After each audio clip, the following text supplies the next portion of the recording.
ಕೃಷ್ಣಂ ಒಂದೇ ಜಗದ್ಗುರು ಭಗವದ್ಗೀತೆ ಸೀರೀಸ್ನ 213 ದಿನಕ್ಕೆ ಸ್ವಾಗತ. ಭಗವದ್ಗೀತೆ ಅಧ್ಯಾಯ 5 ಶ್ಲೋಕ 13 ಶ್ರೀ ಭಗವಾನ್ ಉವಾಚ ಸರ್ವಕರ್ಮಾಣಿ ಮನಸ್ಸ ಸನ್ಯಾಸಸ್ಥೆ ಸುಖಂ ವಶೆ ನವದ್ವಾರೇ ಪುರೇ ದೇಹೆ ನೈವ ಕುರ್ಬನ್ ಕಾರಯನ್.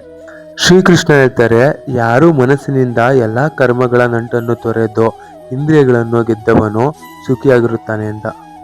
ಈ ಶ್ಲೋಕದ ಅರ್ಥನ ತಿಳ್ಕೊಬೇಕಾದ್ರೆ ಎಷ್ಟೋ ಜನರು ದೇವ್ರು ಕೆಲಸ ಮಾಡ್ಬಿಡಿ ಅಂತ ಹೇಳ್ತಿದಾರಲ್ಲ ಅಂತ ಅನ್ಕೋತಾರೆ.